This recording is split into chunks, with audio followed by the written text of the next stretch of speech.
there we have the Buggles.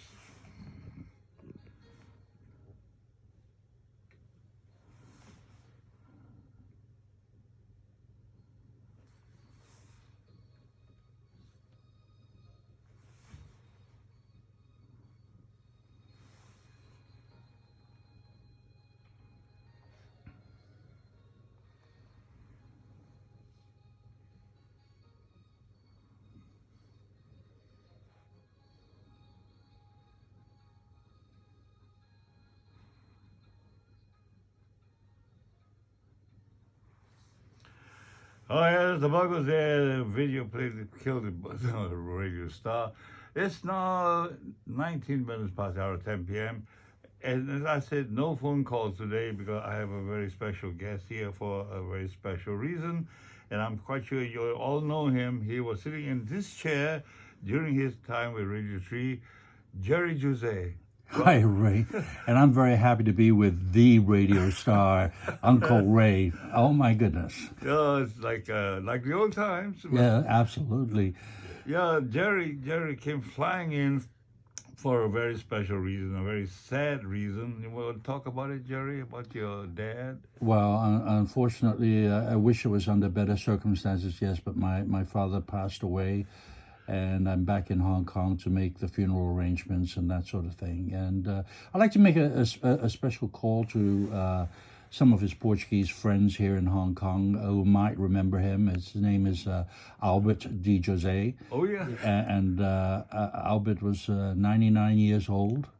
99? That's right, and he just passed away on Friday. Uh-huh. He's survived by his wife, Gina, and myself and my brother Miguel.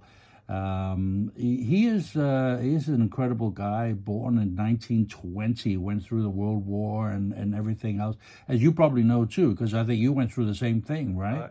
Absolutely. I remember him when he was with Jardines. That's right. He was in Jardines for many years and retired at a very early age. Actually, I think he retired at about 45 years old. I wish I could do that, but anyway, he lived a very long life and a very active life and touched a lot of people. 97. Is he 97 years old? Oh, 99. 99 years old, yeah. That's a good long life. Yes.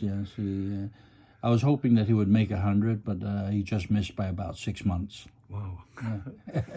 Well, he's happy up there in heaven and joining a lot of old folks there before him. And it must have been quite a shock to you, Gerry, getting these from the U.S. Yeah, actually, no. He's been ill for a while, and when I got the phone call that he was very sick, I got on a plane right away and flew to Hong Kong. But unfortunately, I didn't make it in time. And again, for people who knew him and would like to, do a final farewell and come to the funeral. The funeral is actually on Saturday, the 25th of January at 3 o'clock at the Hong Kong Funeral Home. That's in North Point. In North Point. Yeah. And of course, what time is the funeral? 3 o'clock on Saturday afternoon. Mm-hmm. Saturday, the 25th of January. Oh, this is the first announcement of his funeral from you now. That's right.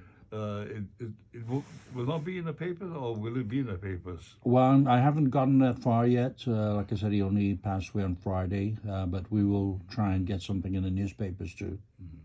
It's sad because, well, the one thing I know about your dad is that he listened to my show, and religiously, and you tape it too. Really? Yeah. Oh my goodness. I did talk to him on the phone, and he even told me which singer he likes to hear and all that. So those were the good old days. Well, music is music. You also were very much involved with. Well, would you like to tell us something about your past history when you were here with Radio 3? Oh, wow.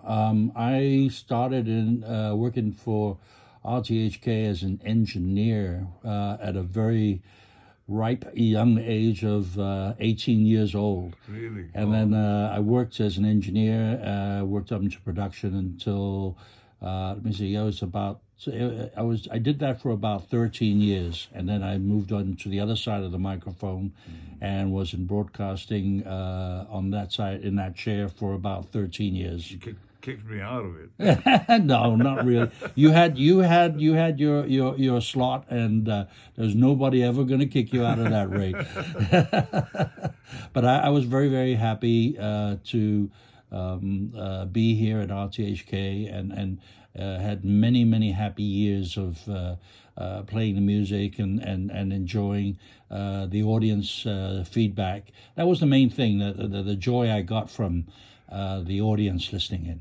During those days, if you recall, the head of Radio 3 was Tony Baines. Yes. Yeah. I don't know what happened. He left us and joined Coca-Cola or something. Yeah, that's right. Yeah, Tony. I don't know what happened to him after he left RTHK. I didn't really hear anything from him. Absolutely. He must be drinking a lot of Coke for sure. But, like I said, a lot of people ask me, because now I live in the U.S. and I have a different type of job altogether. I work in finance, and people ask me, what's it like, moving from Hong Kong to the U.S.? I said, well, I now work for a living, but when I was in Hong Kong, I used to play, and they used to pay me to play. Music. Absolutely. You actually moved from one city to another, right, in the States? Originally, I was in the New York area. Now, for the last 15 years, I've been in near Philadelphia. Yeah. You have a family now. Oh, absolutely. How big is your family? Well, I have a grandson that's 10 years old. Grandson? Yeah. Wow, congratulations. Thank you. 10 years old. Yeah, he's very, very smart, very intelligent, and he just lights up the room whenever he's in it. Yeah. Speak American. Yes. Absolutely. Yes. So, can you imagine how long you'll be here to I'll probably be here until the end of the first week of February. I have a lot to do, but I'm hoping to catch up with some old friends in the evenings when they have time to maybe grab a bite to eat or a cold brew or something like that, just to reminisce the old days. And you will remain here until after the funeral? Yes. Oh, wonderful. Yeah. Well, Gerry, you just hang on for a little while. We have a bit of music. All right. Thank you.